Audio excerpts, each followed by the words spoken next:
Hello story lovers, crime tales by বর্ষার নতুন গল্পে আপনাদেরকে স্বাগতম। আপনি যদি আমার চ্যানেল নতুন হয়ে থাকেন তাহলে বলে রাখি, আমি আমার চ্যানেলে regular true crime related stories, thriller stories, mysterious solved unsolved case গুলোকে এক্সপ্লেইন করে থাকি বা বলতে পারেন গল্প আকারে বলে থাকি। তো আপনি যদি এই রিলেটেড গল্প শুনতে আগ্রহী হয়ে থাকেন এবং পছন্দ করেন তাহলে অবশ্যই আমার চ্যানেল সাবস্ক্রাইব করতে ভুলবেন না। সাথে বেল আইকন ক্লিক করে রাখবেন যেন আমি আমার চ্যানেলে ভিডিও আপলোড করার সাথে সাথে আপনার সামনে ভিডিও চলে যায় বা আপনি নোটিফিকেশন পেয়ে যান। যদিও আমার চ্যানেল খুব নতুন, খুবই ছোট, কিন্তু যেভাবে আমরা গ্রো করছি আশা করছি যে এই মাসের মধ্যে আমরা 500 সাবস্ক্রাইবার পূরণ করতে পারবো। তো আপনারা চাইলে আমাকে হেল্প করতে পারেন, চাইলে না, অবশ্যই যারা সাবস্ক্রাইব না করে ভিডিও দেখেন তারা অবশ্যই সাবস্ক্রাইব করবেন যেন আরো গ্রো করতে পারি, এবং গ্রো করলে আমার আসলে কন্টেন্ট ক্রিয়েশনের বা আরো নতুন নতুন গল্প শোনানোর জন্য মোটিভেশন আসে। আর যদি দেখি যে আপনারা ঠিক রেসপন্স করছেন না, দেখা যায় যে আমি একটু লেজি হয়ে যাই, আমারও রেকর্ড করতে ইচ্ছা করে না, বা যেই মোটিভেশন নিয়ে কাজ করতাম বা করি সেটা নষ্ট হয়ে যায়। যাই হোক, বেশি কথা না বলি। আর এতদিন গ্যাপ দেওয়ার মধ্যে স্পেসিফিক্যালি আসলে কোনো রিজন নেই। আমি বলতে পারেন যে দেখছিলাম যে আমি কিছুদিন গ্যাপ দিলে মাঝখানে আপনারা আমাকে মিস করেন কিনা আর সামথিং লাইক দ্যাট। আর এবার ঈদ শেষে আবার বাসায় ফিরতে একটু লেট হয়েছে, একটু বেশি লেট হয়েছে, যে কারণে সবকিছু লেট হয়ে গেছে। আশা করছি সামনে এরকম লেট আর হবে না, এবং এখন থেকে আবার রেগুলার আপলোড দেওয়া শুরু করব। যেটা হয় যে কিছুদিন মাঝখানে ব্রেক নিলে আমার ক্ষেত্রে যেটা হয় যে আমি কাজের সেই সেম জায়গাটাতে আবার ব্যাক করতে পারি না, আমার একটু টাইম লেগে যায়। আমার খুবই মনে হয় যে ঠিক আছে করছি, আর কয়দিন পরে করছি, মানে কেমন জানি একবার ব্রেক হলে আমি আর কাজে ফিরতে পারি না। তো সেটাই হয়েছিল। যাই হোক, অনেক কষ্টে আজকে ফিরেছি। আজকের দিনটা গেলেই তারপরে ঠিক হয়ে যাবে, তারপরে এই লেজিনেসটা চলে যাবে। যাই হোক, অনেক বেশি কথা বলে ফেলছি, তার মধ্যে এত বেশি গরম যে আমি লিটারালি এখানে বসার পর থেকে টপ টপ করে ঘামছি। আপনারা কে কোথায় আছেন এবং আপনাদের ওখানে কিরকম গরম সেটা অবশ্যই আমাকে কমেন্ট করে জানাবেন। আমাদের ঢাকায় মোটামুটি কালকে বৃষ্টি হয়েছিল, কিন্তু আজকে এত বেশি গরম যে মনেই হচ্ছে না বৃষ্টি হয়েছে বা এরকম কিছু। তো আপনারা ঠিক কত ডিগ্রি সেলসিয়াসের মধ্যে আছেন সেটা আমাকে কমেন্ট করে জানাতে পারেন। আর অবশ্যই আজকের গল্প কেমন লাগলো সেটা কমেন্ট করে জানাতে ভুলবেন না। যদি ভালো না লাগে সেটাও বলতে পারেন, আই ডোন্ট মাইন্ড। আরেকটা কথা বাকি আছে, সেটা হচ্ছে যে আপনারা যারা আমাকে একটু পার্সোনালি কানেক্ট করতে চান বা আমার সাথে একটু পার্সোনালি কানেক্টেড থাকতে চান, সাপোজ আমার ডেইলি লাইফস্টাইলের ছোটখাটো একটু গ্লিমস দেখতে চান, তারা আমার ইনস্টাগ্রাম ফলো করতে পারেন। ইনস্টাগ্রামের লিংক আমি ডিসক্রিপশন বক্সে দিয়ে দিব। তো চলুন শুরু করি আজকের গল্প। আমাদের আজকের গল্পটা যাকে নিয়ে, তার নাম হচ্ছে জেনিফার কেভ। জেনিফার কেভের জন্ম হয় হচ্ছে 1984 সালে মার্চের 12 তারিখে। জেনিফার কেভের জন্ম হয় ইউএস এর অস্টিন নামক একটা জায়গাটাতে। মোস্ট প্রবাবলি আমি ঠিকই উচ্চারণ করছি, ভুল উচ্চারণ করছি না। যাই হোক, জেনিফারের মায়ের নাম হচ্ছে শ্যারন, আর জেনিফারের বাবার নাম হচ্ছে চার্লস কেভ। তো জন্ম থেকেই জেনিফারের লাইফ একদম নর্মাল বাচ্চাদের লাইফের মতোই যাচ্ছিল। জেনিফারের আরো 3টা ভাই বোন আছে, মানে ভাই বোন বলতে বোন। জেনিফার মোট 4 বোন, ওরা জেনিফার সহ। তো যাই হোক, ওদের লাইফ খুব সুন্দরভাবে যাচ্ছিল, সব ঠিকঠাক ছিল। ওরা অস্টিনের ওই জায়গাটাতেই আর কি জন্ম থেকে বেড়ে উঠছিল। জেনিফার যখন স্কুলে ভর্তি হয়, স্কুলে ভর্তি হওয়ার পরে যখন হাই স্কুল লেভেলে যায়, তখন আনফরচুনেটলি যে জেনিফারের বাবার সাথে জেনিফারের মায়ের ডিভোর্স হয়ে যায়, এবং ডিভোর্স হওয়ার কারণে যেটা হয় যে ওদের ফ্যামিলির মধ্যে যেহেতু একটা ব্রেক হয়ে যায় ফ্যামিলিটা, সো কিছুটা খারাপ দিন আসে, ঠিক আছে, বাট অতটাও না। জেনিফারের মা নিজে খুবই সিনসিয়ার একজন মাদার ছিলেন, এবং ওই সময় যখন আর কি জেনিফারের বাবার মার ডিভোর্স হয়ে যায়, কিছুদিন পরে জেনিফারের মার আরেকজন লোকের সাথে রিলেশনশিপ হয়, এবং যেই লোকটার নাম ছিল জিম শেডউইক। জিম আবার এতই ভালো একজন লোক ছিলেন যে জেনিফারের যে ফ্যামিলি, মানে জেনিফারের মা সহ মোট 4 বোন, এই ফ্যামিলিটাকে প্রথম থেকে এই লোকটা একদম নিজের ফ্যামিলির মতো করে দেখতে শুরু করে, এবং জেনিফার সহ ওর যে বাকি 3 বোন, এদেরকে, ওরা তো তখন ছোট ছোটই ছিল, এদেরকে হচ্ছে ওই লোকটা জিম আর কি একেবারে নিজের মেয়ের মতো করে মানুষ করতে থাকে। যেহেতু মানে বেশ 4 জনই ছোট বয়সেই আর কি বাবার সাথে ডিভোর্স হয়ে যায়, সো পরবর্তীতে তারা জিমকেই অ্যাজ এ ফাদার ফিগার দেখতে থাকে, এবং জিম ওদেরকে এতই টেক কেয়ার করে এবং এত ভালোভাবেই ফাদারের রেসপন্সিবিলিটি পালন করতে থাকে যে ওদের যে নিজের বাবার সাথে যেই মায়ের সম্পর্কটা ব্রেক হয়ে গেছে, এটা নিয়ে ওদের আর তখন তেমন কোনো ঝামেলা থাকে না ওদের মধ্যে। জিম আসলে সবকিছু একেবারে ঠিক করে ফেলে। তো ওরা যেহেতু জেনিফারের বাবা মার মধ্যে ডিভোর্স হয়ে যায় এবং আরেকটা নতুন ফ্যামিলি তৈরি হয়ে যায় জিমের সাথে ওদের, সেহেতু ওরা ওখান থেকে শিফট করে কর্পাস ক্রিস্টি নামের একটা জায়গাতে নতুন করে আর কি বসবাস করা শুরু করে। তো এখানে জিম, জেনিফারের মা প্লাস জেনিফারের 4 বোন মিলে খুব ভালোই দিনকাল যাচ্ছিল। জেনিফার তখন হাই স্কুলে পড়ছে। জেনিফার এরকম একটা মেয়ে ছিল, আমরা বলতে পারি যে থাকে না কিছু মানুষ সব ছোট ছোট বিষয়ে খুব এক্সাইটেড থাকে, অলওয়েজ হ্যাপি, জয়ফুল, খুব চিয়ারিং, এরকম একটা মেয়ে যে হচ্ছে লাইফের ছোট ছোট বিষয় খুব ভালো মতো এনজয় করতে পারে, সবকিছু ভালো পজিটিভ জিনিসগুলোতে খুব এক্সাইটেড থাকে, আবার নেগেটিভ জিনিসগুলোকেও সে খুব ভালোভাবে নেওয়ার চেষ্টা করে এবং ওখান থেকে ওভারকাম করতে পারে সহজেই। সাথে সাথে জেনিফার পড়াশোনায় খুব ভালো ছিল, যে কারণে ও স্কুলেও আর কি মোটামুটি ফেমাস থাকে, স্কুলেও ওকে সবাই চেনে যে এই মেয়েটা খুব চটপটে, খুব এক্সাইটেড, সবকিছুতে খুব আর কি জলি মাইন্ডেড এরকম। তো জেনিফারের ছোট থেকেই, প্রথম থেকে জেনিফারের মধ্যে এই জিনিসটা ছিল যে ও বড় হওয়ার পরে নিজে কিছু করবে, একটা ক্যারিয়ার বানাবে। এবং আমরা সাধারণত কি হয় ছোটবেলায় আমরা কোন দিকে ক্যারিয়ার নিয়ে যাব বা বড় হয়ে আমরা কি হব, এই জিনিসটা কিন্তু আমরা নিজেরা খুব একটা আই ডোন্ট থিঙ্ক যে ডিসাইড করতে পারি হাই স্কুল লেভেলে যে আমি বড় হয়ে ডাক্তার হবো না ইঞ্জিনিয়ার হবো। আমরা বলি যে অমুক জিনিস হবো বা তমুক জিনিস হবো, বাট আই ডোন্ট বিলিভ যে আমাদের সময়ে এসেও আমরা এতটা সিরিয়াস ছিলাম যে হ্যাঁ ডাক্তার হয়েই ছাড়বো বা ইঞ্জিনিয়ার হয়েই ছাড়বো আর সামথিং লাইক দ্যাট। বাট জেনিফারের মধ্যে এই জিনিসটা ছিল। আমরা বলছি হচ্ছে অনেক আগের গল্প, কিন্তু 1984-তে জেনিফারের জন্ম, তার মানে হাই স্কুল যখন উঠেও তখনও আর কি আমরা বলতে পারি যে এরকম একটা সময় যখন সবকিছু এত ডিজিটাল হয় নাই। বাট তখনও জেনিফারের মধ্যে এই ড্রিমটা ছিল যে আমি বড় হয়ে ফিনান্স সেক্টরটাতে কাজ করব। মানে ওর ছোটবেলা থেকে এই সেক্টরটা পছন্দ ছিল এবং ওর চিন্তা অনুযায়ী বা ওর ধারণা অনুযায়ী এরকম ওর বিলিফ ছিল যে আমি যদি ফিনান্স নিয়ে কাজ করতে পারি তাহলে সেই যেই যুগে আসুক না কেন বা আমি যেখানেই চাকরি করি না কেন বা যাই করি না কেন, আমার হচ্ছে আর্নিং এর কোনো কমতি থাকবে না, বা আমি যে নিজের পায়ে দাঁড়াতে চাই এই জিনিসটাতে কোনো বাধা থাকবে না। কারণ সব ক্ষেত্রেই তো দেখা যায় যে সব জায়গাতেই একটা ফিনান্সের লোক লাগে বা এরকম কিছু। তো ও আর কি খুব ওয়াইজলি এই সেক্টরটা চুজ করে এবং সেই অনুযায়ী ও হচ্ছে মাইন্ডসেট করতে থাকে যে আমি জাস্ট স্কুল শেষ করে যখন কলেজে যাব আমি এই সাইডটা ধরার চেষ্টা করব। তো যাই হোক, জেনিফার যখন স্কুল কলেজ শেষ করার পরে ও ইমিডিয়েটলি শুরু করে দেয় যে কোথায় কোথায় ফিন্যান্সের জন্য ভালো অপরচুনিটি আছে পড়াশোনা করার, ও সেখানে পড়াশোনা করতে যাবে। তো এরকম খুঁজতে খুঁজতে জেনিফার হচ্ছে টেক্সাস স্টেট ইউনিভার্সিটিতে একটা অপরচুনিটি পায়, ও ওখানে ভর্তি হয় ফিন্যান্সে, মানে মেজর ইন ফিন্যান্স। ও ওখানে পড়াশোনা করার জন্য ভর্তি হয় এবং এতদিন তো ওই ওখানেই ছিল যেখানে আর কি ওদের ফ্যামিলি সবাই একসাথে থাকতো। তো এখন যেহেতু ইউনিভার্সিটিতে গেছে, টেক্সাস স্টেট ইউনিভার্সিটি, সো দেখা যাচ্ছে এই প্রথম জেনিফার ওর বাসা থেকে বা ওর ফ্যামিলি ছেড়ে আর কি আলাদা একা একা পড়াশোনা করতে যাচ্ছে, মানে ওর আলাদা একটা লাইফ, নিজের একটা লাইফ হয়ে যায়। তো ও খুবই এক্সাইটেড ছিল এই লাইফটা নিয়ে, বা এই যে ওর ড্রিমের দিকে আস্তে আস্তে আগাচ্ছে। ও ফিনান্স নিয়ে কাজ করতে চেয়েছিল বা পড়তে চেয়েছিল, ও একটা ভালো ইউনিভার্সিটিতে ভর্তিও হয়েছে। তো এই দিক দিয়ে আর কি সব পারফেক্ট চলছিল ওর লাইফে। বাট আমি ঠিক জানি না কি কারণে দেখা যায় যে ইউনিভার্সিটিতে ভর্তি হওয়ার বা ওই শহরে যাওয়ার পরে যখন জেনিফারের ফার্স্ট সেমিস্টার কমপ্লিট হয়, ওই সময় জেনিফার কোনো একটা কারণে ওই ইউনিভার্সিটি থেকে ড্রপ আউট হয়ে যায় এবং ও ওখানে আর কি ছেড়ে দেয় ওই ওই পড়াশোনাটা। এবং যেহেতু ছেড়ে দেয়, আমি এক্সাক্ট রিজন খুঁজে পাইনি কেন ছেড়ে দিয়েছে, কারণ এটা তো ওর ড্রিম ছিল বলা যায়। তো এই অপরচুনিটিটা কেন ও নষ্ট করলো আমি জানি না। যাই হোক, এনিহাউ ওখান থেকে ড্রপ আউট হওয়ার পরে যেহেতু ওখানকার পড়াশোনা নেই, সো ওকে আবার অস্টিনে ব্যাক করতে হয়। অস্টিনে ব্যাক করে ওখানকার একটা কলেজটার নাম হচ্ছে অস্টিন কমিউনিটি কলেজ, ওখানে ও আবার ভর্তি হয়। মানে ও যে ইউনিভার্সিটি থেকে ড্রপ আউট করার পরেও ওর মধ্যে আসলে এই ইচ্ছাটা এখনো ছিল যে আমি এই সেক্টরটাতেই কাজ করব। সো ও অস্টিনে এসে একটা কলেজে ভর্তি হয়, সেই সেম ফিন্যান্সেই। এবং ওই সময়টাতে ওই এরিয়াটার অবস্থা এরকম ছিল যে খুব দ্রুত ডেভেলপ করছিল এবং সবকিছু খুব কস্টলি হয়ে যাচ্ছিল ডে বাই ডে আরো। সো দেখা যায় যে জেনিফার ওখানে অস্ট্রেলিয়া এসেও একাই থাকছিল, কারণ ওর বাবা মা ফ্যামিলি তো ওই যে কর্পাস ক্রিস্টিতে ছিল। তো অস্টিনে এসে ও দিনের বেলা কলেজে পড়াশোনা করতো, প্লাস বাকি যা কাজ সেগুলো করতো। আর ওর এই যে লাইফ মেনটেন করার জন্য ও আর্নিং হিসেবে একটা ওয়েট্রেস হিসেবে জয়েন করে রেস্টুরেন্টে। ও রাতে ওই রেস্টুরেন্টটাতে কাজ করতে যায়। তো এই ছিল ওর তখনকার লাইফ। ও জাস্ট দিনে কলেজ করতো, পড়াশোনা করতো, আর রাতে ও হচ্ছে ওয়েট্রেসের কাজ করতো। তো এভাবেই চলছিল। তবে যেটা হয় যে জেনিফার যেহেতু এত বছর পরে প্রথম পড়াশোনার উদ্দেশ্যে ফ্যামিলির বাইরে বের হয়েছে, তো দেখা যায় যে ও দিনে কলেজ করে, পড়াশোনা করে, রাতে ওয়েট্রেসের কাজ করে এবং আস্তে আস্তে দেখা যায় যেটুকু সময় পায় ও আসলে এই যে অনেক ফ্রেন্ড বানানো, পার্টি করা, এইদিকে আর কি ইউজ টু হয়ে যায়। একে তো জেনিফার হচ্ছে খুবই জলি মাইন্ডেড ছিলই, খুবই মিশুক ছিলই।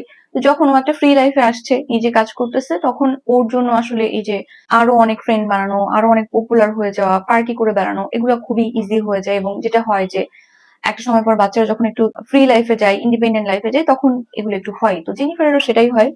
অস্টিনে ওর আরো অনেক নতুন বন্ধু হয়ে যায়। প্রথমে তো ছোটবেলায় ও থাকতোই অস্টিনে, বাট এখন যখন বড় হয়ে আবার ওখানে ব্যাক করে, তো এখন ও আরো অনেক বেশি ফেমাস হয়ে যায় ওইখানে। ফেমাস বলতে এমন না যে সবাই এক ডাকে চেনে জেনিফার, এরকম কিছু, এরকম ফেমাস না।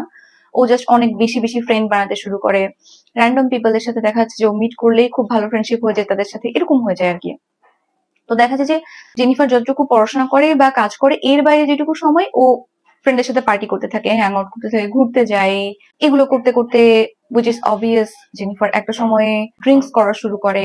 করতে করতে একটা সময় দেখা যায় যে সকল প্রকার যেই হার্মফুল বাজে ড্রাগ গুলো সেগুলো নেওয়া শুরু করে। তবে জেনিফারের মধ্যে একটা জিনিস ভালো ছিল যে ও যতই আর কি ড্রাগ নেওয়া শুরু করুক বা ড্রিঙ্কস করুক, বাট ওর সেলফ কন্ট্রোল ছিল, যে ওর লিমিটটা জানতো যে কতটুকু নিলে ওর পরের দিন কলেজ যেতে বা পড়াশোনা করতে বা কাজ করতে সমস্যা হবে না। ও আর কি এই লিমিটের মধ্যে ছিল। ওর অভ্যাস হয়ে গিয়েছিল এটা, যে রেগুলার পার্টি করা, ড্রিঙ্কস করা, ফ্রেন্ডের সাথে ড্রাগ নেওয়া। আমি নামগুলো উচ্চারণ করছি না কি কি ড্রাগ, বাজে আকারের।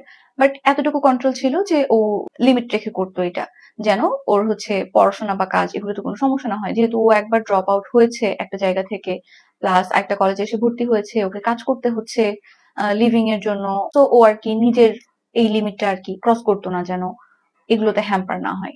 যাই হোক, এভাবে আর কি পার্টি করতে করতে প্লাস হ্যাং আউট করতে করতে জেনিফারের পরিচয় হয় কল্টন পিটন ইয়াক নামক একজন লোকের সাথে, একটা ছেলে আর কি। কল্টনও সেম পার্টি করে বেড়ায়, যে কারণেই ওর জেনিফারের সাথে পরিচয় হয়। কল্টনের কথা যদি আমরা বলি, তাহলে কল্টনের ব্যাকগ্রাউন্ড খুবই ভালো ছিল। কল্টন ওইখানেরই একটা ইউনিভার্সিটিতে পড়তো, ইউনিভার্সিটি অফ টেক্সাস, এবং ও অস্টিনেই থাকতো। অস্টিনেই থাকার কারণে এবং ও সেম হচ্ছে পার্টি করতে পছন্দ করে, ড্রাগস নিতে পছন্দ করে, এরকম হওয়ার কারণে আর কি ইজিলি একটা পার্টির থ্রুতেই জেনিফার আর কল্টনের পরিচয় হয়ে যায়। তো কল্টন প্রথম জীবনে খুব ভালো ছেলে ছিল। স্কুল লাইফে যখন ও হাই স্কুলে ছিল, তখন ও একটা স্কলারশিপ পেয়েছিল, যেটা টপ 10 স্টুডেন্টদেরকে দেওয়া হয়। খুবই ভালো স্টুডেন্ট ছিল ও, যে কারণে স্কলারশিপটা পেয়েছিল। প্লাস জন্ম থেকে যদি বলি, কল্টন একেবারে যেটাকে বলে হচ্ছে চার্চ বেবি বলা আছে, এরকম ছিল যে ওর লাইফ ছিল জাস্ট স্কুলে যাওয়া, পড়াশোনা করা, চার্চে যাওয়া, ঠিক আছে। খুবই ধর্মভীরু টাইপের ছিল প্রথম দিকে, এবং এর বাইরে ওর কোনো লাইফই ছিল না। ও জাস্ট পড়াশোনা করতো, ভালো করে পড়াশোনা করতো, চার্চে যেত, প্রেয়ার্স করতো, দ্যাটস ইট। ফ্যামিলির সাথে সময় দিত, দ্যাটস ইট। এরপর যখন কল্টন হচ্ছে কলেজে চলে আসে, তখন থেকেই মেইনলি কল্টনের মধ্যে এই যে ড্রাগস নেওয়া বা ড্রিঙ্কস করা এই বিষয়গুলো চলে আসে। এবং যেই মানুষটা আর কি শুধু চার্চ আর স্কুল ছাড়া ওর কোনো লাইফই ছিল না, সে হঠাৎ করে যখন কলেজে চলে আসে, প্যারেন্টস কে ছেড়ে একটা আলাদা জায়গায় চলে আসে, তখন কল্টন হয়ে যায় একেবারে চার্চ বেবি থেকে পার্টি এনিমেল আমরা বলি। তো মানে ও জাস্ট ওর লাইফ এখন হচ্ছে জাস্ট পার্টি করা এবং ড্রাগস নেওয়া। যখন কলেজে ছিল ওই সময়টাতেই কল্টন হচ্ছে ড্রাগ ওভারডোজ এর কারণে হসপিটালাইজ ছিল, এবং তারপর ওকে, এবং কলেজে থাকাকালীনই ওর কাছে হচ্ছে ড্রাগস, বিভিন্ন ধরনের যেগুলো নিষিদ্ধ ড্রাগস, তারপরে স্লিপিং পিলস, এই টাইপ আরো ইনজেক্ট করে নিতে হয়, এসব জিনিসপত্র পাওয়ার কারণে আর কি ওকে জেলেও দেওয়া হয়, এবং ও 20 দিন ওখানে জেলে ছিল। জেলে থাকার পরে আবার বের হয়ে আসার পরে সে আগে যা করতো তাই করা শুরু করে। কল্টনের বিষয়ে আমি এর বেশি কিছু বলছি না, জাস্ট এটুকুই আমরা জেনে রাখি যে ও আগে খুবই ভালো ছিল, পরে এসে একেবারে পার্টি এনিমেল হয়ে যায়। তারপরেও যখন হচ্ছে কল্টন ইউনিভার্সিটিতে ভর্তি হয়, ওর পড়াশোনাটা ভালোই চালাচ্ছিল, এমন না যে ও ড্রপ আউট করতেছে বা এরকম কিছু। পড়াশোনা করছিল, জাস্ট ভার্সিটি টাইমটুকু বাদে ও জাস্ট পার্টি করতো আর ড্রাগ নিত, এরকম। তো কল্টনের সাথে জেনিফারের পরিচয় হয় ঠিকই, কিন্তু ওদের রিলেশনশিপটা, আমরা রিলেশনশিপ বললে ভুল হবে। রিলেশনশিপ বলতে আমরা এত মেইনলি বুঝি লাভ রিলেশনশিপ, বাট জেনিফার আর কল্টনের ওরকম কিছু ছিল না। ওদের মাঝখানে জাস্ট একটা ভালো বন্ড তৈরি হয় ফ্রেন্ডশিপের, আমরা বলতে পারি। কারণ হচ্ছে জাস্ট ওই পার্টি করা বা ড্রাগ নেওয়া পর্যন্তই। এর বাইরে কল্টন আর জেনিফারের মধ্যে কখনোই কোনো প্রকার লাভ রিলেশনশিপ বা ইন্টিমেট রিলেশনশিপ বা রোমান্টিক রিলেশনশিপ এরকম কিছুই ছিল না। ওরা জাস্ট এই যে পার্টির জন্যই আর কি মিট করতো বা কথাবার্তা বলতো। তো এরকম ভাবে চলতে থাকে, এরকম ভাবে চলতে চলতে জেনিফারের হচ্ছে, ও যে কলেজটাতে পড়ছিল ওখানকার 3 বছরের যে কোর্স ছিল ওইটা কমপ্লিট হয়ে যায়, এবং কমপ্লিট হয়ে যাওয়ার পরে এবার জেনিফার তো এতদিন ওয়েট্রেস ছিল, এখন ও সিরিয়াসলি শুরু করে যে কিভাবে একটা ভালো জব পাওয়া যায়। ও যে ফিন্যান্স নিয়ে পড়াশোনা করলো, ওর ইচ্ছা ছিল এই সেক্টরটাতে চাকরি করার। সো ও জব খোঁজা শুরু করে দেয়, যে এবার আর কি ওর যে সেক্টর সেই সেক্টরে ও চাকরি করবে। এবং খুঁজতে খুঁজতে একটা পর্যায়ে যে 2005 সালে জেনিফারের একটা জবের সন্ধান হয়। 2005 সালেই জেনিফার আর কি গ্রাজুয়েট হয় কলেজটা থেকে। হওয়ার পরে ওই বছরই ওর একটা জবের সন্ধান হয় এবং জবটা অবভিয়াসলি ফিনান্স সেক্টরেই ছিল। ও অস্টিনের একটা ল ফার্ম সেখানকার একজন লিগ্যাল অ্যাসিস্ট্যান্ট হিসেবে আর কি জয়েন করে। ওখানে জয়েন করে বলতে কথাবার্তা হয় জয়েন করার জন্য। যখন থেকে জেনিফার জানতে পারে যে ও আর কি এরকম একটা জায়গায় সিরিয়াসলি এরকম একটা সেক্টরে জয়েন করার সুযোগ পাচ্ছে, ও ওই যে বলছিলাম যে ও সবকিছুতে খুব এক্সাইটেড এরকম একটা মানুষ ছিল। সো ও খুবই এক্সাইটেড হয়ে যায়। ও ফোন করে করে ওর ফ্রেন্ডস, ফ্যামিলি, আত্মীয় স্বজন, পরিচিত যারা আছে সবাইকে ফোন করে জানাতে থাকে যে আমার এরকম একটা জবের কথা হয়েছে, তো আমি অমুক দিন জয়েন করবো এরকম। প্লাস অবভিয়াসলি কল্টনকেও জানায়। তো এরকম চলতে চলতে জেনিফারের জয়নিং ডেট চলে আসে। জেনিফার যেদিন জয়েন করবে সেদিনকার ডেট ছিল হচ্ছে 17 তারিখ অগস্টের 2005 সাল। তো 17 তারিখে সকালবেলা জেনিফার হচ্ছে জবে জয়েন করার কথা। তো এজন্য জেনিফার চিন্তা করে যে আমি যেহেতু সকালে জবে জয়েন করতে যাব ফার্স্ট ডে, সো আমি যেন কোনোভাবেই লেট না করি জয়েন করতে। এজন্য ও চিন্তা করে যে তাড়াতাড়ি ঘুমায় পড়বে। তো ও যথারীতি ওর কাজ কারবার শেষ করে মাকে একবার ফোন দেয়। যে ওর মা বাবা প্লাস ফ্যামিলি তো ছিল যে কর্পাস ক্রিস্টিতে, ওখানে ওর মাকে একবার ফোন দেয়। ফোন দিয়ে বলে যে কালকে এরকম আমি জয়েন করছি। এমনিতে আগে তো জানাই, যাই হোক ওই দিন ফোন দিয়ে বলে যে এরকম যেহেতু কালকে আমি যাবো, আজকে আমি তাড়াতাড়ি ঘুমায় পড়বো, তো কালকে আবার কথা হবে। তো ওর মা শ্যারন সেও খুব খুশি হয়, সে খুব ওয়েল উইশেস দেয় তার মেয়েকে এবং বলে যাচ্ছে ঠিক আছে তুমি ঘুমায় যাও। তো জেনিফার ঠিক করে যে ঠিক যখন রাত 10টা বাজবে ও ঘুমায় যাবে যেন ও তাড়াতাড়ি উঠে পড়তে পারে এবং আর কি ঠিকঠাক মতো তাড়াতাড়ি পৌঁছাতে পারে। তো ও ঘুমাতেই যাবে এরকম মুহূর্তে কল্টনের ফোন আসে ওর কাছে। তো ও ফোনটা রিসিভ করে। রিসিভ করার পরে কল্টন ওকে অবশ্যই কংগ্রাচুলেট করে এবং বলে যে তুমি যেহেতু কালকে জবে জয়েন করতেছো, তো তোমার ড্রিম জব বলতে পারি, তো চলো আজকে আমরা একটু পার্টি করি। তো জেনিফার বলে যে না আমি আজকে পার্টি করতে পারবো না বা চাচ্ছি না আমি করতে, আমি চাচ্ছি আজকে তাড়াতাড়ি ঘুমায় যেতে, কারণ কালকে আমি চাচ্ছি না লেট করতে। আমি যদি পার্টি করি তাহলে অবশ্যই ড্রিঙ্কস করলে লেট হতে পারে বা আমি নাও যাইতে পারি, কালকে দেখা গেছে যদি অবস্থা খারাপ হয়ে যায়। সো আমি চাচ্ছি না আজকে এসব হ্যাং আউট করতে, তো আমি আসতে পারবো না। তো কল্টন ওকে খুব ইনসিস্ট করে যে না আসো সমস্যা নেই, আমরা হচ্ছে রাতে ডিনার করব, ডিনার করে জাস্ট দু একটা বিয়ার আমরা খাবো, খাওয়ার পরে তুমি চলে যেও। জাস্ট তুমি যে নতুন জবে জয়েন করছো আমরা জাস্ট ফ্রেন্ডসরা মিলে একটা ডিনার পার্টি বলতে পারি, মানে খুব সোবার ভাবে, আমরা বেশি কিছু খাবো না বা বেশি কিছু করবো না, বেশি ড্রাগ ফাগ নিবো না, জাস্ট বিয়ার আর কিছু না। তো যখন কল্টন এরকম করতে থাকে তখন জেনিফার না করতে পারে না এবং বলে যে আচ্ছা ঠিক আছে আমি আসছি। তো জেনিফার যায় কল্টনের ওখানে এবং ওরা নর্মালি ওখানে আরো দুইজন ছিল, শুধু জেনিফার কল্টন একাই ছিল না। যেহেতু ওদের মধ্যে কোনো লাভ রিলেশনশিপ ছিল না, তো ওরকম পার্সোনাল প্রাইভেট মিটিং এরকম কিছু না, আরো দুইজন আর কি ফ্রেন্ড ডিনার করতে আসে। ওরা সবাই মিলে ডিনার করে এবং তারপরে বিয়ার খাওয়া শুরু করে। তো যেহেতু কথা ছিল যে দুই একটা বিয়ার খাওয়া, তো জেনিফার ওর সেলফ কন্ট্রোল ঠিকঠাক রাখে এবং ও দুইটা বিয়ার শেষ হওয়ার পরেই কল্টনকে বলতে থাকে যে আমি আর খাইতে পারবো না, আমাকে এখন বাসায় ফিরতে হবে, কারণ হচ্ছে এমনিতেই তো রাত হয়ে যাচ্ছে, আমি চাচ্ছি না লেট করতে। মানে তখন অলমোস্ট মিডনাইট হয়ে গেছে এরকম একটা সময়। তো ওই সময় জেনিফার চাচ্ছিল যে লিমিটের মধ্যে থাকতে, যেহেতু ওর পরদিন জব আছে, কিন্তু কল্টন ও তো মানে ড্রাগ নেওয়ার ওস্তাদ, সো ও আসলে লিমিটের মধ্যে থাকতে পারছিল না। ও খুব আর কি একের পর এক ড্রিঙ্কস করেই যাচ্ছিল।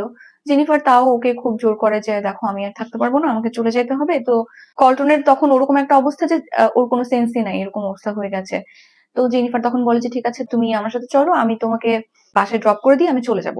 তো এরকম করে করে কল্টন রাজি হয় না, ও আরো ড্রিঙ্কস করতে চায়। ও জেনিফারকে প্লাস আরো দুজন যারা ছিল ওদেরকে বলে যে না আমরা একটু থাকি এরকম। বাট জেনিফার জোর করে কল্টনকে নিয়ে বের হয়ে যায় ওখান থেকে গাড়ি নিয়ে।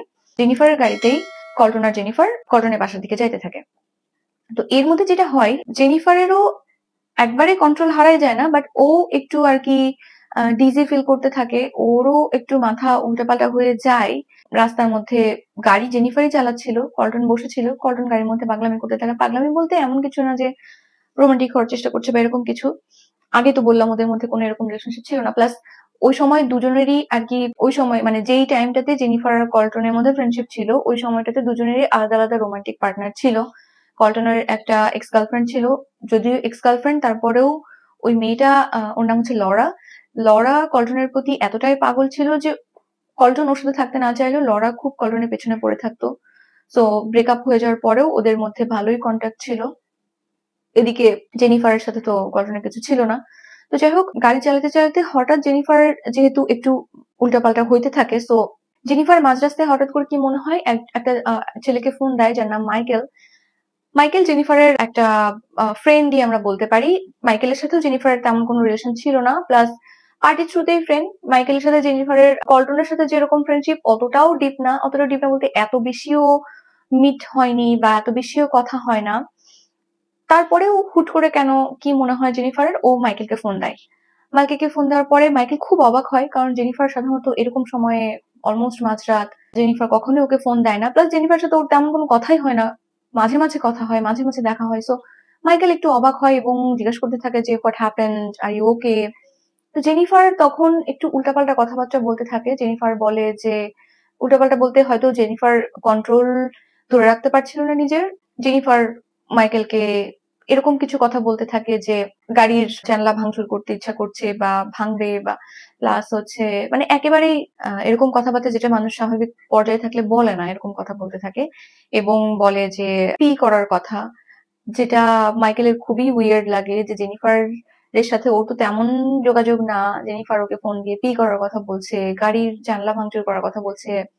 যেটা শোনার পরে মাইকেল বুঝতে পারে যে জেনিফার হয়তো ড্রিঙ্কস করেছে এবং হয়তো আউট অফ কন্ট্রোল অবস্থায় আছে। মাইকেল জেনিফারকে জিজ্ঞেস করে যে তুমি কি কন্ট্রোলে আছো বা ঠিক আছো, বাসায় পৌঁছাতে পারবে কিনা বা কোথায় আছো? তখন জেনিফার মাইকেলকে বলে যে আমি কল্টনের সাথে আছি, কল্টন একেবারেই আউট অফ কন্ট্রোল, ওর কোনো সেন্সই নাই, ও পাগলামি করছে, আমি ওকে জাস্ট ড্রপ করে দিব বাসায়, ওর বাসায় ড্রপ করে দিয়ে আমি আমার বাসায় চলে যাব। কালকে আমার সকালে অফিস যেতে হবে, কালকে আমার জবের ফার্স্ট ডে, সো আমি আর লেট করবো না, আমি বাসায় চলে যাব।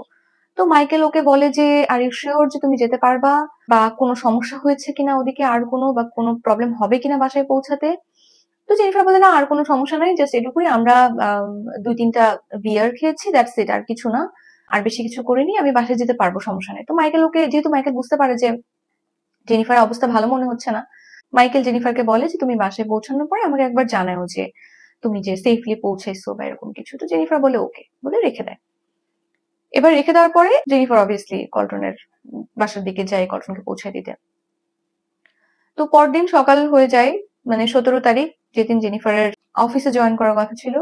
তো সকাল থেকে জেনিফারের মা খুব এক্সাইটেড ফিল করতে থাকে, বাট খুব ভালো ফিল করতে থাকে যে আজকে আমার মেয়ে জবে জয়েন করতেছে, এতক্ষণ হয়তো অফিসে চলে গেছে। ও প্রে করতে থাকে জেনিফারের জন্য। বাট এরকম করতে করতে সকালের আর কি কয়েক ঘন্টা পার হওয়ার পরে জেনিফারের মায়ের কাছে একটা কল আসে।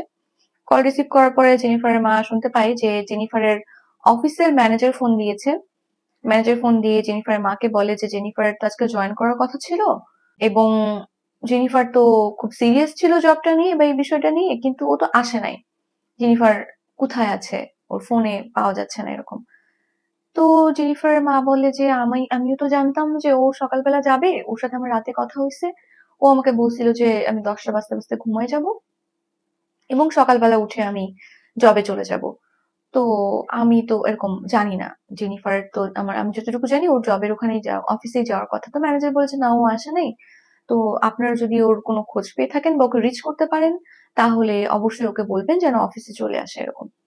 তো জেনিফারের মা ফোন রাখার পর জেনিফারের জন্য একটু চিন্তা হইতে থাকে যে যে যে আর কি এত সিরিয়াস ছিল, সকালবেলা অফিসে জয়েন করবে, যে রাত 10টা নয় বাজতেই ঘুমায় যেতে চাচ্ছিল এবং এত এক্সাইটেড ছিল, ওর ড্রিম জব, সেই মেয়েটা আর কি কেন অফিসে গেল না, প্লাস ওকে ফোনে পাওয়া যাচ্ছে না। তো জেনিফার মা ইমিডিয়েটলি জেনিফারকে কল করতে থাকে। বাট কল করতে করতে একটা পর্যায়ে যে অনেক টাইমই পার হয়ে যায়, বাট জেনিফারের কল কেউ পিক করে না, জেনিফার ফোন ধরে না। জেনিফার যখন ফোন ধরে না, জেনিফার মা অবশ্যই ওর বাবা মানে স্টেপ ফাদার যে জিমকে বলে। জিম, যেহেতু বলেছিলাম যে জিমও একদম জেনিফাররা 4 বোন যখন ছোট ছিল তখন থেকে ওদেরকে মানুষ করতেছে, সো জিমের কাছে জেনিফার সহ বাকি ওরা সবাই একদম নিজের ফ্যামিলি, নিজের মেয়ে এরকম ছিল। তো জিমও খুব চিন্তা করতে থাকে যে জেনিফারের কি হলো এরকম। তো জিম বলে যে আমাদের ইমিডিয়েটলি আসলে পুলিশে ফোন করা উচিত, আমরা পুলিশ পাঠাই জেনিফারের ওখানে একটা ওয়েলনেস চেক বা এরকম কিছুর জন্য, যে জেনিফার বাসায় আছে কিনা, যেহেতু ফোন ধরছে না। তো ওরা পুলিশকে ফোন করে, ফোন করার পরে পুলিশকে জানায় যে এরকম এরকম আমার মেয়ে সকালে জবে যাওয়ার কথা ছিল, কিন্তু ওর অফিস থেকে ফোন আসছে, ও যায় নাই, প্লাস ও তো ফোন ধরছে না, এরকম মিসিং, একটা মিসিং কেস ফাইল করতে চাই। বাট পুলিশ যেটা বলে যে একজন অ্যাডাল্ট মেয়ে, মাত্র কয়েক ঘন্টা হয়েছে যে তাকে রিচ করা যাচ্ছে না, হতেই পারে ও স্বেচ্ছায় কোথাও গেছে, যে বিজি আছে দেখে ফোন রিচ করছে না বা ঘুমাচ্ছে, মানে যেহেতু মাত্র কয়েক ঘন্টা হয়েছে, পুলিশ বিষয়টাকে সিরিয়াসলি নেয় না। এটা সব জায়গার ক্ষেত্রেই হয় যে মোটামুটি 24 ঘন্টা 48 ঘন্টা পার না হওয়া পর্যন্ত আসলে পুলিশ মিসিং কেস নিতে চায় না। এবং এরকম বয়সী ছেলে মেয়েদের ক্ষেত্রে ম্যাক্সিমাম ক্ষেত্রে দেখা যায় যে পুলিশ বলে যে হয়তো স্বেচ্ছায় কোথাও গেছে, যেহেতু অ্যাডাল্ট, ঠিক হয়তো কিছুক্ষণ পরে খোঁজ পাওয়া যাবে। তো পুলিশ এগুলাই বলে। তো ফোন রাখার পরে জেনিফারের বাবা মা আসলে বুঝতে পারে যে পুলিশ যেহেতু সিরিয়াস না, পুলিশ এত সহজে জেনিফারের খোঁজ নিতে যাবে না বা এই বিষয়টা মাথায় নিবে না। তো মানে আমি বলবো যে জেনিফারের মা খুবই ওয়াইজ একজন মহিলা। সে যেটা করে ইমিডিয়েটলি জিমকে নিয়ে ফোন কোম্পানিতে চলে যায়, মানে সিম কোম্পানি, জেনিফার যেই কোম্পানির আন্ডারে ছিল বা যেই ফোন সিম ইউজ করছিল, ওদের ওখানে যাই এবং ওদের ওখানে যাওয়ার পরে ওদেরকে খুব রিকোয়েস্ট করতে থাকে যে আমরা চাচ্ছি যে আমার মেয়ের আর কি ফোন লোকেশনটা ট্র্যাক করার, যেহেতু ফোন ওপেন আছে, ফোন লোকেশনটা ট্র্যাক করার প্লাস কল ডিটেইলস বা এরকম কিছু যদি পাওয়া যায়। প্রথমত তো ফোন কোম্পানি এগুলো দিতে চায় না, যেহেতু সাধারণত সাধারণ কেউ গেলে ওরা এই ইনফরমেশন গুলো দেয় না কখনোই। যদি পুলিশ বা এরকম কাউকে নিয়ে যাওয়া যায়, সলিড হয়তো এভিডেন্স যদি থাকে যে হ্যাঁ অমুক মানুষটা মিসিং, একেবারে মিসিং, অনেকদিন পাওয়া যাচ্ছে না, তাহলে হয়তো ওরা দেয়। বাট তারপরও জেনিফারের বাবা মা দুজনের জোরাজুরিতে এবং অনেক ভাবে কনভিন্স করার পরে সিম কোম্পানি থেকে জেনিফারের কল ডিটেলস প্লাস লোকেশনের এরকম একটা ইনফরমেশন দেয়। ওখান থেকে জেনিফারের বাবা মা যেটা দেখতে পায় যে গত রাতে আর কি, মানে 16 তারিখ রাতে জেনিফারের ফোনে বেশ কয়েকবার ফোন এসছে একটা নাম্বার থেকে, মানে বেশ কয়েকবার ফোন এসছে এবং কথা হয়েছে। এবং তারপরে মিড নাইটের দিকে জেনিফার একজনকে কল করেছে এবং সেখানে বেশ কিছুক্ষণ কথা হয়েছে। ওই কলটাই ছিল লাস্ট কল, মানে রিসিভ করেছে জেনিফার। এরপরে তো ওর অফিস থেকে প্লাস জেনিফারের বাবা মা ওরাও তো কল দিয়েছে, বাট রিসিভ হয়নি। এই কল হিস্ট্রিটা পাওয়ার পরে জেনিফারের মা যেটা করে, প্রথমে ফোন দেয় হচ্ছে যেই নাম্বারটাতে লাস্ট জেনিফার কথা বলছে, যেটা হচ্ছে মাইকেলের নাম্বার। মাইকেলের নাম্বারে ফোন দেওয়ার পরে জেনিফারের মা পরিচয় দেয় যে আমি এরকম জেনিফারের মা, আমার মেয়ের ফোন থেকে তোমার ফোনে এরকম ফোন এসেছিল, আমার মেয়েকে খুঁজে পাওয়া যাচ্ছে না, মিসিং। তখন মাইকেল সাথে সাথে আর কি খুব কোঅপারেটিভলি জেনিফারের মার সাথে কথা বলে এবং বলে যে হ্যাঁ আমার কাছে ফোন এসেছিল। এবং যখন জেনিফার ফোন দেয় আমি বুঝতে পেরেছি জেনিফার ড্রাঙ্কড অবস্থায় ছিল এবং সবকিছুই বলে যে জেনিফার কল্টনের সাথে ছিল। জেনিফার কখনোই আমার সাথে এসব উইয়ার্ড কথাবার্তা বলে না, আমাদের খুবই ক্যাজুয়াল ফ্রেন্ডশিপ, মাঝে মাঝে দেখা হয় কথা হয় এরকম। সেখানে জেনিফার আমাকে ফোন দিয়ে এরকম ভাঙচুর করার কথা বলছিল, পি করার কথা বলছিল, যেটা মানে ইম্পসিবল। ও সেন্সে থাকলে এরকম কথা কখনোই বলে না কারোর সাথে বা ইভেন আমার সাথে।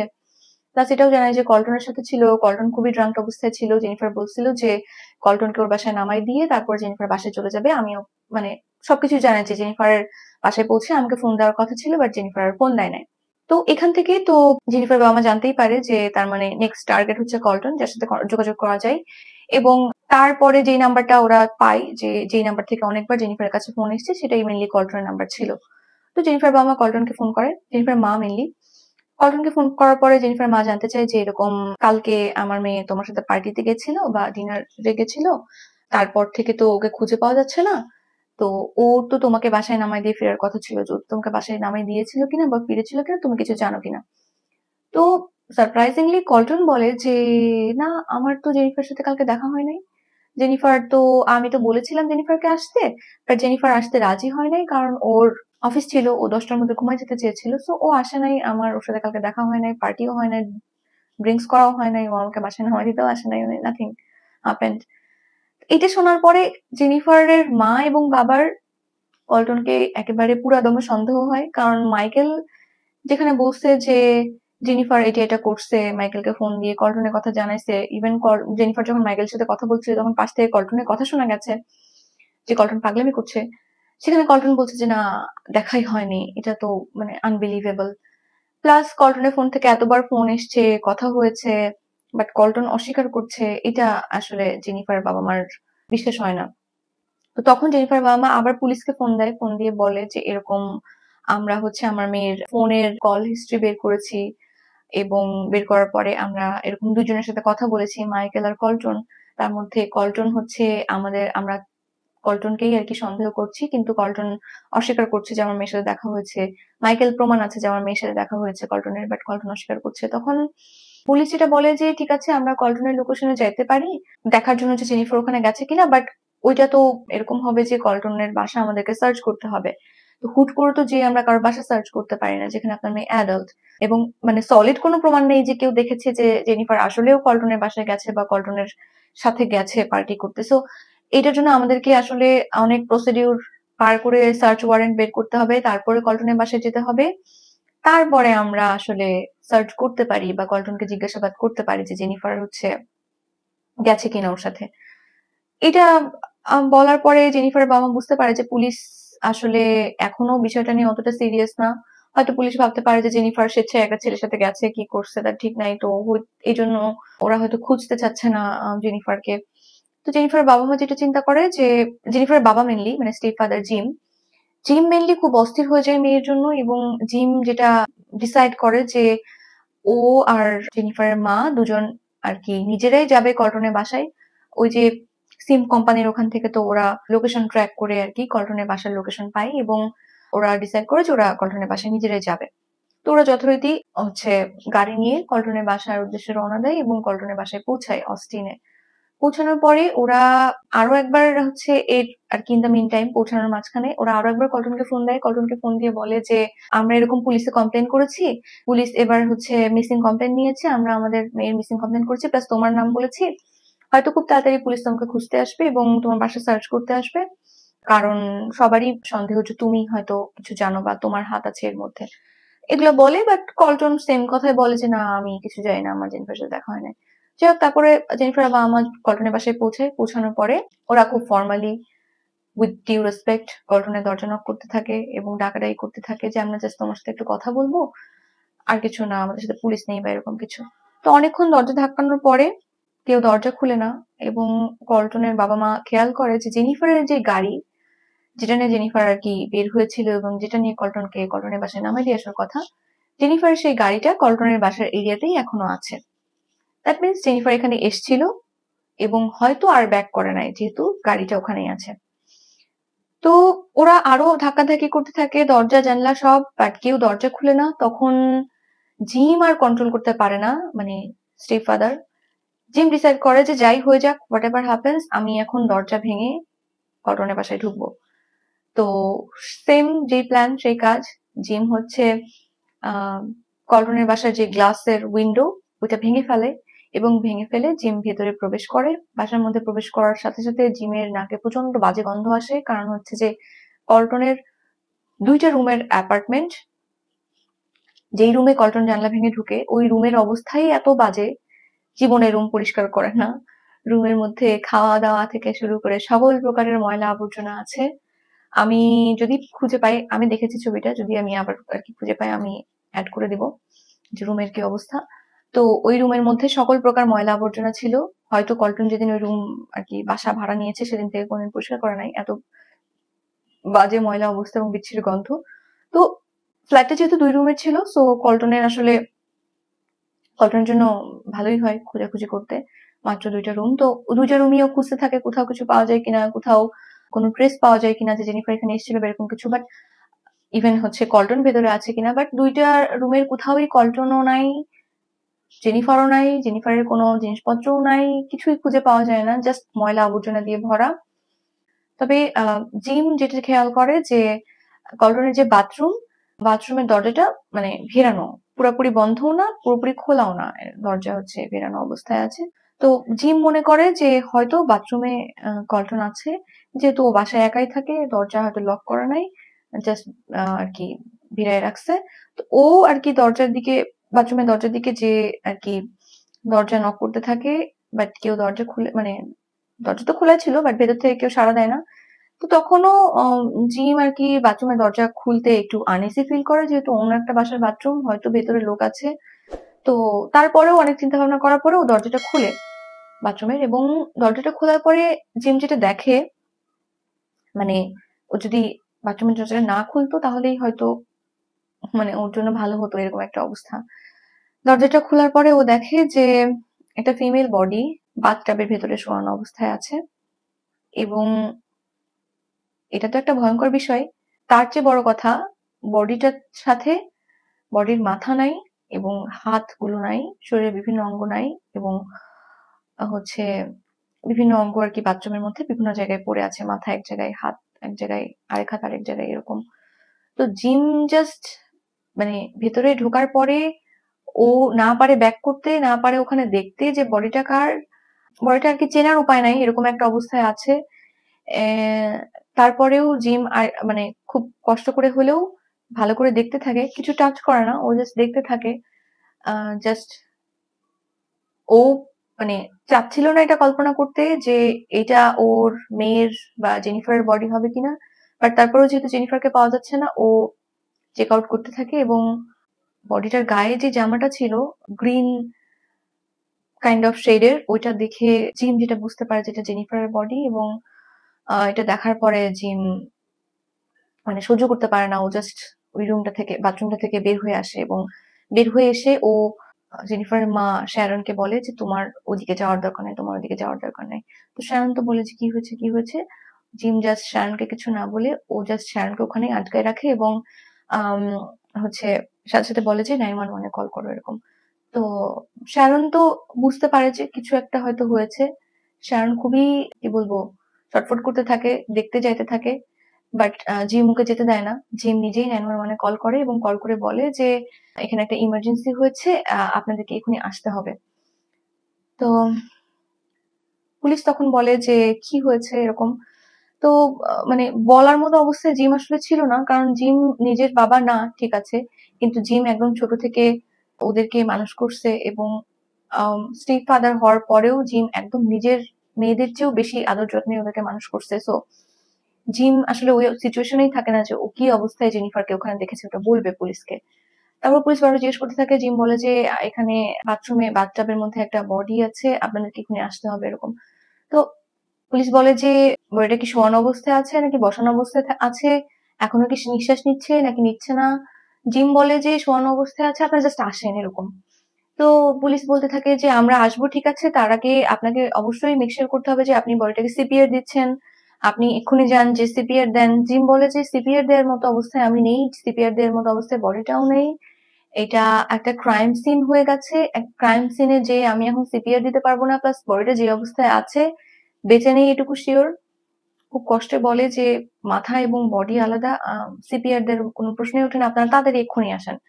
তো তখন পুলিশ জিজ্ঞাসা করে থাকে যে ঠিক আছে ঠিকানা বলেন, আমরা এক্ষুনি আসছি। ঠিকানা জিম জানাই। পাশ থেকে মানে আমি ওই ভয়েস কলের রেকর্ডটা শুনেছি, পাশ থেকে শ্যারন অনেক কান্নাকাটি করতে থাকে চিল্লাচিল্লি করে ও জেনিফারের জন্য। জিম কোনো মতে শ্যারনকে কন্ট্রোল করে আর পুলিশের সাথে কথা বলে। যাই হোক, ফোন রাখার পরে পুলিশ কয়েক মিনিটের মধ্যে চলে আসে, কাছাকাছি ছিল। চলে আসার পরে তো ওটা ক্রাইম সিন হয়ে যায়। পুলিশ এসে দেখে যে ভাগ্যিস জিম আর কি ক্রাইম সিনে কোনো কিছুতে হাত দেয় নাই, কারণ যেহেতু স্টেপ ফাদার জিম, সো হইতে পারে ওর উপরেও কোনো সন্দেহ আসতে পারতো। তো পুলিশ এসে দেখে যে জেনিফারের বডিটা বাথটাবের ওখানে শোয়ানো। বডিটা একটা প্লাস্টিক হয় না, গার্বেজ ফেলার যে ব্যাগ গুলা হয় ময়লা ফেলার, ওরকম বড় একটা পলিথিন ব্যাগ দিয়ে মোড়ানো, গ্রিনিশ একটা শেডের জামা পরা, মাথাটা আলাদা বডি থেকে এবং হাতগুলো আলাদা করা। মেবি বডি আলাদা করার জন্য একটা হ্যাকস ব্লেড টাইপের ব্লেড ইউজ করা হয়েছে, যেটা বডির পাশেই পাওয়া যায় বাথরুমের মধ্যে। প্লাস বডিতে হাতের এই সাইডের কোনো একটা এরিয়াতে একটা গান শটের দাগ পাওয়া যায়, 9 mm একটা বুলেট, যেটা আর কি এখানে শুট করার পরে হয়তো সামহাও পাস করে আর কি চেস্টের দিকে চলে আসছে, এরকম একটা দাগ পাওয়া যায়। এবং প্রাথমিক পর্যায়ে পুলিশ ধারণা করতে থাকে যে হয়তো গুলি করার কারণেই মৃত্যু হয়েছে জেনিফারের, কিন্তু আরো খোঁজাখুঁজি করার পরে পুলিশ আরো অনেক কিছু পায় ওখান থেকে। যেমন ডিশ ওয়াশার যে আছে ওই বাসার মধ্যে, ডিশ ওয়াশারের মধ্যে একটা বড় একটা ছুরি পাওয়া যায়, যেটাতে হয়তো জেনিফারের বডি আর কি কাটা হয়েছে বা মাথা কাটা হয়েছে, যাই হোক। আর হয়তো বডিটাকে ওখান থেকে লুকানোর চেষ্টা করতে চেয়েছিল কল্টন, যে কারণে ওখানে এয়ার ফ্রেশনার অনেকগুলো, প্লাস ব্লিচিং টাইপের যে জিনিসগুলো থাকে যেগুলা গন্ধ দূর করতে বা ব্লাড স্টেইন দূর করতে হেল্প করে, প্লাস ডাক্ট টেপস, প্লাস বড় ওই যে গার্বেজ ব্যাগ, এরকম জিনিসপত্র পাওয়া যায়। তো তখন পুলিশ ধারণা করতে থাকে যে আসলেই গানশটের কারণে মার্ডার হয়েছে কিনা, নাকি আর কি এভাবে ক্রুয়েল ভাবে জেনিফারকে আর কি মারা হয়েছে অন্য কোনো উপায়ে, যাই হোক। তারপরে ইমিডিয়েটলি জেনিফারের বডি তো ফরেন্সিক টেস্টের জন্য পাঠানো হয়, এবং পাঠানোর পরে তখন যেহেতু বাসাটা কল্টনের এবং কল্টনের বাসায় একটা বডি পাওয়া গেছে। সো ইমিডিয়েটলি কল্টনকেই ধরে নেওয়া হয় যে ওই মার্ডারটা করছে, এবং তখন যে পুলিশ সিরিয়াস হয় এবং পুলিশ কল্টনকে খোঁজাখুঁজি শুরু করে। তখন পর্যন্ত মজার বিষয়, কল্টন নিজের ফোন অন রেখেছিল। পুলিশ ইমিডিয়েটলি কল্টনের লোকেশন ট্র্যাক করার জন্য আর কি খোঁজ লাগায়, লোকেশন ট্র্যাক করার চেষ্টা করতে থাকে, প্লাস আরো খোঁজাখুঁজি করে। আরো খোঁজাখুঁজির ফলে কল্টনের বাসার বাইরে কল্টনের গাড়িও ছিল। ওখানে কল্টনের গাড়ির মধ্যে পুলিশ যে গানটা দিয়ে আর কি শুট করা হয়েছে জেনিফারকে, ওই গানটাও খুঁজে পায়। এবং এটাও ম্যাচ করতে পারে যে ওই জেনিফারের বডিতে যেই বুলেটটা আছে সেই বুলেটটা ওই গানেরই এক্সাক্ট বুলেট। সো এটা আর কি প্রুফ ওখানেই হয়ে যায় যে কল্টনই জেনিফারকে মারছে। তো কল্টনকে আর কি খোঁজাখুঁজি শুরু করে। তো এর মধ্যে যেটা হয়, কল্টনের লোকেশন ট্র্যাক করার পর দেখা যায় যে কল্টনের গাড়ি ইউএস এর বর্ডারের দিকে যাচ্ছে, যেখান থেকে আর কি মেক্সিকো শুরু হয়, মানে মেক্সিকোর বর্ডারের দিকে যাচ্ছে। তো তখন পুলিশ ইমিডিয়েটলি বর্ডারের দিকে লোক পাঠানো শুরু করে, এবং এরই মধ্যে অলরেডি তো জানাজানি হয়ে যায় সব জায়গায় যে এরকম একটা মার্ডার হয়েছে, এরকম একটা জায়গায় খোঁজাখুঁজি শুরু হয়ে যায় কল্টনকে। এর মধ্যে পুলিশের কাছে আরো একজন লোকের ফোন আসে, যেই লোকটা কিনা হচ্ছে লরার বাবা। লরা মানে হচ্ছে কল্টনের এক্স গার্লফ্রেন্ড। লরার বাবা পুলিশকে স্বেচ্ছায় ফোন দেয় এবং ফোন দিয়ে বলতে থাকে যে আমি খুব টেনসড, আমি হচ্ছে দেখেছি যে এরকম কল্টন ছেলেটা আর কি এরকম একটা মার্ডার করছে। তো কল্টনের সাথে আমার মেয়ের অনেক দিনের একটা রিলেশনশিপ ছিল, ইভেন রিলেশনশিপ এখনো নেই, কিন্তু আমার মেয়ে কল্টনের জন্য কতখানি পাগল তা আমি জানি। তো আমি সন্দেহ করছি যে কল্টন যেটা করেছে, হয়তো সামওয়্যার আমার মেয়েরও এর মধ্যে কোনো হাত থাকতে পারে। কারণ একে তো ও কল্টনের জন্য পাগল, কল্টন যদি ওকে বলে, মানে কল্টন ওকে যা বলবে আমার মেয়ে তাই করবে।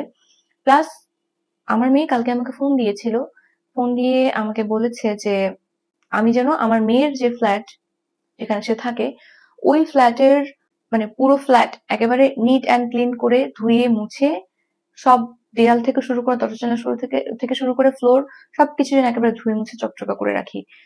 যে জিনিসটা আমার কাছে খুব উইয়ার্ড লেগেছে, কারণ আমার মেয়ে এরকম কখনো হয়নি যে তার ফ্ল্যাটের পরিষ্কার করার দায়িত্ব আমাকে দিয়েছে, বা আমাকে বা আমার আমার বাসায় কাউকে বলেছে যে আমার ফ্ল্যাট পরিষ্কার করে দাও। তো হুট করে কালকে যখন সে আমাকে এটা বলেছে, আমার মনে হয়েছে যে হয়তো এরকম হইতে পারে যে ওইখানে এরকম কোনো পল্টন গেছে বা কোনো এভিডেন্স ছিল, এরকম কোনো বিষয় থাকতে পারে বা আমার মেয়ে ইনভলভ থাকতে পারে। সো আমি আপনাদেরকে জানানোর জন্য ফোন দিয়েছি। তো পুলিশ তখন লরার বাবার কাছ থেকে Lawler phone number plus Lawler গাড়ির নাম্বার এগুলো সব নিয়ে নেয়, এবং পুলিশ তখন কল্টনের পাশাপাশি লরার ফোনও ট্র্যাক করতে থাকে। তো লরার ফোনও ট্র্যাক করার পর যেটা দেখা যায় যে এক্স্যাক্টলি কল্টনের মতো লরার ফোনও আর কি মেক্সিকো বর্ডারের দিকে যাচ্ছে। তো তখন তো পুলিশের আর বুঝতে বাকি থাকে না যে কল্টন আর লরা একসাথে পালাচ্ছে, হয়তো ওরা বর্ডার পার করে মেক্সিকোতে ঢুকে যাবে চেষ্টা করছে। ওখানে ঢুকে গেলে তো আর কি তখন ওদের ধরা অনেক টাফ হয়ে যাবে। তো পুলিশ খুবই তোড়জোড় করে এবার চেষ্টা চালাতে থাকে কিভাবে ওদের ধরা যায়। আর রাস্তার আর কি যেই রোড দিয়ে ওরা যেয়ে থাকতে পারে সেই প্রত্যেকটা রাস্তার প্লাস যেই রাস্তা দিয়ে আর কি মেক্সিকো বর্ডার পর্যন্ত যাওয়া যায় সেই রাস্তাগুলো সিসিটিভি ফুটেজ পুলিশ আর কি দেখতে থাকে, চেক করতে থাকে। একটা জায়গার সিসিটিভি ফুটেজ থেকে আর কি পুলিশ খোঁজ পায় যে লরা আর কল্টন গাড়ির মধ্যে যাচ্ছে, মোস্ট প্রবাবলি ব্লু কালারের একটা গাড়ি লরার গাড়ির মধ্যে যাচ্ছে। এবং মজার বিষয় হচ্ছে ওই ফুটেজে স্পষ্ট দেখা যাচ্ছে যে লরা বা কল্টন কারোর মধ্যেই তেমন টেনশন বা ভয় কোনো কিছু দেখা যাচ্ছে না। ওরা বেশ এনজয় করতে করতে লং ড্রাইভের মতো, লং ট্রিপের মতো ওরা আর কি গাড়ি চালাতে চালাতে যাচ্ছে। তো যাই হোক, এর মধ্যে পুলিশ তো ওইদিকে লোক পাঠিয়ে দেয় ওদেরকে ধরার জন্য। বাট আনফর্চুনেটলি লরা আর কল্টন দুজন মেক্সিকো বর্ডার পার করে মেক্সিকোতে চলে যায়। তো তারপরে পুলিশ হচ্ছে মেক্সিকোতে যোগাযোগ করা শুরু করে যে এরকম আমাদের দুজন ক্রিমিনাল আর কি ওই পাশে গেছে, ওদেরকে ওরা এরকম মার্ডার করে গেছে, ওদেরকে ধরার ব্যবস্থা করার জন্য। ওদেরকেও আর কি পুলিশ জানায় রাখে মেক্সিকোতে। এরপর 2 দিন পরে মেক্সিকো থেকে খোঁজ আসে পুলিশের কাছে যে লরা এবং কল্টন মেক্সিকোর একটা রিসর্টে ভ্যাকেশন পালন করতেছে। ওখানে যে আর কি খোঁজ পাঠায় সে লরা এবং কল্টনের একটা ছবি পাঠায় যে ওরা দুজন বেশ এনজয় করছে রিসোর্টটাতে, ওরা এখানে আছে এটা আর কি। ওখানে যে আর কি খোঁজ দেয় সে মেক শিওর করে, রিসর্টেরই একজন লোক আর কি। তো তারপরে মোস্ট প্রবলি আরো 2 দিন পরে মেক্সিকোর একটা স্কোয়াড যাদেরকে আর কি দায়িত্ব দেওয়া হয়েছিল এই যে ইউএস এর এই দুজন ক্রিমিনালকে ধরার জন্য, তারা ওই রিসর্টে যায় এবং যাওয়ার পরে লরা এবং কল্টনকে ওরা ওখান থেকে অ্যারেস্ট করে। অ্যারেস্ট করার পরে ওদের দুজনকে হচ্ছে আবার বর্ডার পার করে ইউএসএ তে দিয়ে দেয়। পুলিশের টিম তো ওখানে ছিলই, ওরা আর কি ওখান থেকে লরা এবং কল্টনকে রিসিভ করে নেয়। তো লরা এবং কল্টনকে নিয়ে আসার পরে পুলিশ এবার জিজ্ঞাসাবাদ শুরু করে।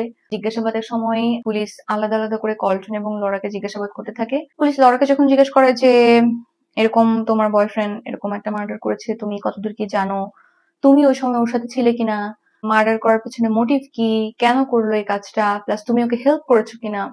তো লরা বলতে থাকে যে আমি জানি না ও কেন এই কাজটা করেছে, ইভেন আমি জানি না যে জেনিফারকে ওর সাথে কল্টনের কি সম্পর্ক। কল্টন জাস্ট আমাকে একটা পর্যায়ে ফোন দেয়, ফোন দিয়ে বলে যে এরকম এরকম একটা কাজ ও করে ফেলেছে, এবং আমি তখন ওকে জানাই যে পুলিশকে জানানোর জন্য যে তুমি সারেন্ডার করতে পারো, যে তুমি ড্রাঙ্ক অবস্থায় ছিলে, কিভাবে কি হয়েছে তুমি জানো, তারপরেও হয়তো তোমার সাজা কিছুটা কম হবে যেহেতু তুমি ড্রাঙ্ক ছিলে। বাট কল্টন বলে যে না, এরকম কিছু করতে পারবো না। কল্টন হচ্ছে আর কি রাজি হয় না ওটাতে। এর বেশি কিছু লরা বলে না। পুলিশ অনেকবার জিজ্ঞেস করে যে এই যে কল্টন যে বডিটাকে লুকানোর জন্য এই যে মাথা আলাদা করছে, হাত আলাদা করছে, বা এই যে এই কাজগুলো করছে, এর মধ্যে তুমি ইনভলভ ছিলে কিনা, তুমি কল্টনের বাসায় যে গিয়েছিলে কিনা বডিটা দেখার জন্য, ওখানে তুমি কিছু করছো কিনা, তুমি এই যে আলাদা আলাদা করতে হেল্প করছো কিনা। বাট লরা বলে যে না, আমি এগুলো করি না, আমি এসব কিছু জানি না, আমি যেটুকু জানি কল্টন এটা করে ফেলছে। বাট ইভেন কল্টন ওকে বলেও নাই যে ও কেন করছে এরকম। তারপরে যখন হচ্ছে কল্টনকে জিজ্ঞেস করা হয়, কল্টন প্রথমত বলে আমার কিছু মনে নাই, আমরা ড্রিঙ্কস করছি দুজন, ড্রিঙ্কস করার পরে জেনিফারের কথা ছিল আমাকে আমার বাসায় নামাই দিয়ে যাওয়ার। জেনিফার আমাকে নামাই দিতে আসে, নামাই দিতে আসার পরে আমার কিছু মনে নেই, আমি ঘুমাই গেছি। ঘুম থেকে ওঠার পরে আমি দেখি যে জেনিফারের বডিটা এরকম কাটাকুটি অবস্থায়, প্লাস আমার ওয়াশরুমে এরকম পড়ে আছে। কে করেছে, কিভাবে কি হয়েছে আমি কিচ্ছু জানি না, এরকম বলতে থাকে। তো পুলিশ ওর কথা বিশ্বাস করে না। পুলিশ ওকে আরো জেরা করতে থাকে, রিমান্ডের ব্যবস্থা করে, আরো যতটুকু জোর দেওয়া যায় ওর কথা বের করার জন্য এগুলো করার চেষ্টা করতে থাকে। বাট কল্টনের একই কথা থাকে যে আমি আমি কিছুই জানি না আমি কি করেছি কিনা, বা কি করেছি, বা কেন করেছি। এরপরেও পুলিশ কল্টনের কথা বিশ্বাস করে না, কারণ ওর কাছ থেকে ইনফরমেশন নেওয়ার পরে যেটা জানা যায় যে যেদিন হচ্ছে জেনিফারকে মার্ডার করা হয়, মানে 17 তারিখে, 17 তারিখেই কল্টন হচ্ছে ওর পাশের একটা স্টোরে গিয়েছিল। স্টোর থেকে ও হচ্ছে এই যে গার্বেজ ব্যাগ, ডাক্ট টেপ, অনেকগুলো এয়ার ফ্রেশনার, ব্লিচিং টাইপের এই পাউডার গুলো, প্লাস হচ্ছে ওই যে হ্যাকস ব্লেড, প্লাস ওই যে বড় ওই ছুরিটা, এগুলো সব কিনে নিয়ে আসে। তো এইটা পুলিশ কোনোভাবে বিলিভ করে না যে কল্টন জানেই না ও কি করেছে, বা কখন করেছে, কিভাবে করেছে। ও এতই ড্রাঙ্ক অবস্থায় ছিল যে ওর কিছু মনে নেই যে ও করেছে কিনা, বা আদৌ কে করেছে। অথচ কল্টন এই ড্রাঙ্ক অবস্থায় স্টোরে গেল, স্টোরে যে স্পেসিফিক্যালি একটা মার্ডার করার পরে একটা বডি লুকানোর জন্য যে যে জিনিসগুলো লাগতে পারে, বা যে যে জিনিসগুলো দিয়ে ও এই বডিটাকে এমন অবস্থায় আনতে পারে যে যেটার পরে ও এই বডিটাকে লুকাই ফেলতে পারে, এই জিনিসগুলো ও কিনে নিয়ে আসছে ড্রাঙ্ক অবস্থায়। এটা পুলিশ একেবারে বিশ্বাস করে না। প্লাস পুলিশ ওই স্টোরটাতে যায়, স্টোরটাতে যে ওই স্টোর ওনারের সাথে কথা বলে। স্টোর ওনার পুলিশকে যেটা জানায় যে কল্টন ড্রাঙ্ক ছিল ঠিক আছে, বাট কল্টন আউট অফ কন্ট্রোল ছিল এমন পর্যায়ে যে ও কিছু জানেই না ও কি করতে আসছে আমার দোকানে, বা ও কি কিনতেছে ও জানে না, এরকম ছিল না। কল্টনের সেন্স ছিল ওই সময়। এবং ও এই জিনিসগুলো যখন কিনে, বিষয়টা সাসপিশিয়াস। কারণ হচ্ছে সাধারণত এই টাইপের জিনিসপত্র একবারে কেউ এসে স্টোর থেকে এভাবে কেনে না। তো আমার তখন একটু সন্দেহ হয়েছিল, মানে উইয়ার্ড লেগেছিল বিষয়টাকে। তো আমি কটনকে জিজ্ঞেস করেছিলাম যে তুমি এই জিনিসগুলো কি করবা, মানে এই স্পেসিফিক্যালি এই এই জিনিসপত্র, এগুলো তো সাধারণত মানুষের বাসায় কাজে লাগে না, তুমি এগুলো কি করবা, একবারে যে কিনে নিয়ে যাচ্ছ। তখন কল্টন নাকি স্টোর কিপারকে বলে যে আমি আজকে বাসায় একটা টার্কি বানাবো, মানে টার্কি মুরগি আর কি সামহাও রান্না করবে, বা কিছু একটা করবে, ফ্রাই টাইপ করবে, যে জন্য নাকি ওর এই জিনিসগুলো লাগবে। তো স্টোর কিপার আর কি করবে, ওর বাসায় তো দেখতে তো আর পারে না, তো কি করবে। তো সে আর কিছু বলে না। বাট এই যে এই কথাগুলো পুলিশকে জানায় স্টোরের লোকজন।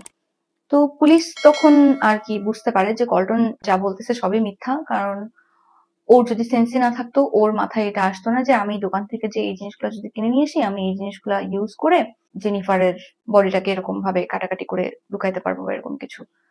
তো তখন পুলিশ কল্টনকে আরোই জোর করতে থাকে যে কেন মেরেছো, কেন মেরেছো, এরকম।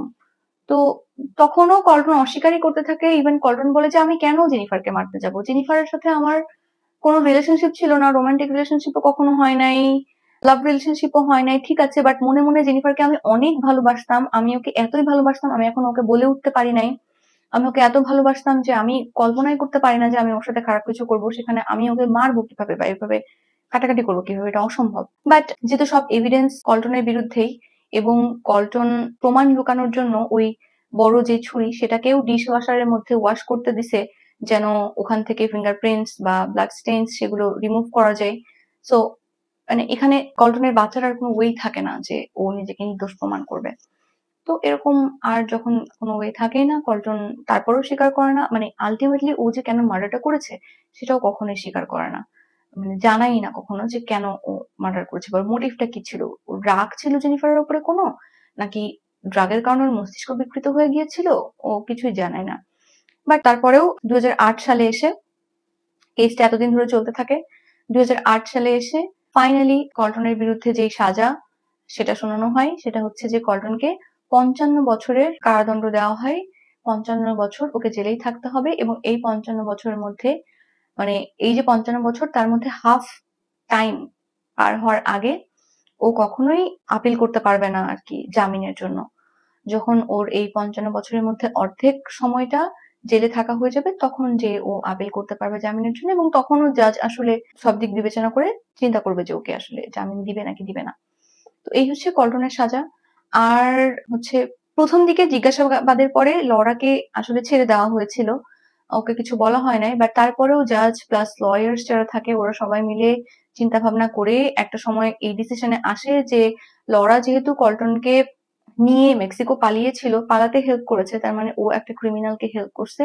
প্লাস যদিও কল্টন বা লরা কেউ স্বীকার না করুক, হইতেই পারে যে কল্টন যে শুধু লরাকে জানাইছে এই পর্যন্তই না, হয়তো জানানোর পরে লরা ইনভলভ হয়েছে কল্টনের সাথে এই যে বডিটাকে লুকানোর জন্য বা গায়েব করার জন্য বা এই যে কাটাকাটি করার জন্য, হয়তো কোনো একটা জায়গায় লরা ইনভলভ ছিল।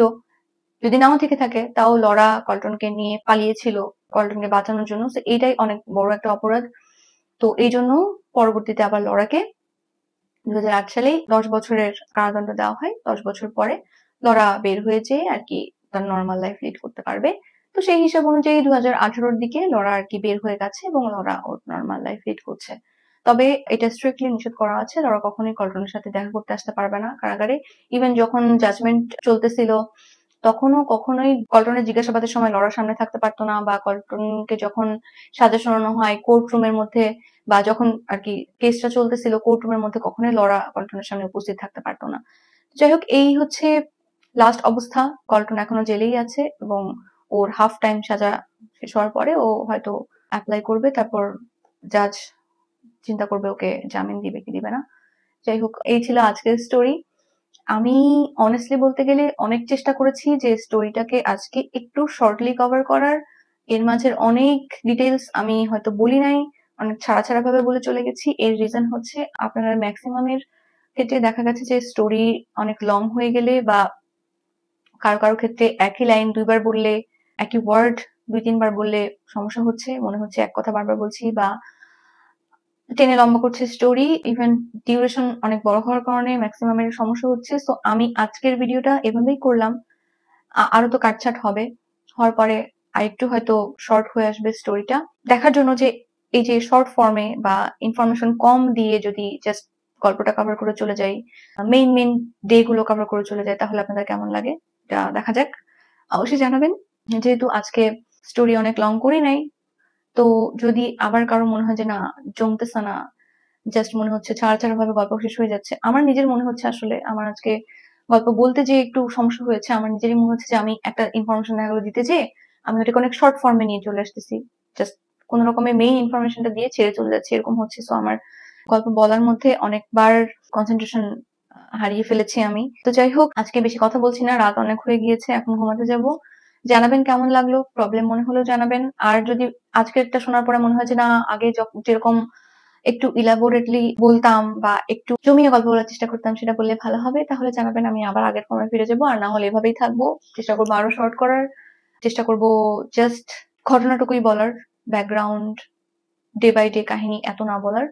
এনিওয়েজ, সবকিছুই কমেন্ট করে জানাবেন। আর আশা করবো এরপর থেকে আবার দেরি হবে না ভিডিও আপলোড করতে, আবার আগের ট্র্যাকে ফিরতে পারবো। যদি আমি আগের ট্র্যাকে ফিরতে পারি, আমি ডিসাইড করছি যে সপ্তাহে আপনাদের জন্য 2টা করে গল্প কভার করা যায় কিনা, চেষ্টা করব। গল্প ভালো লাগলে অবশ্যই চ্যানেল সাবস্ক্রাইব করতে ভুলবেন না। আর ডেসক্রিপশন বক্সে আমার বিগত আরো অনেক গল্পের লিংক দেওয়া আছে। সেখান থেকে আপনারা আমার বিগত গল্পগুলো দেখে আসতে পারেন। এনিওয়েজ দেখা হবে পরের গল্পে। টিল দেন ভালো থাকবেন। আল্লাহ হাফেজ।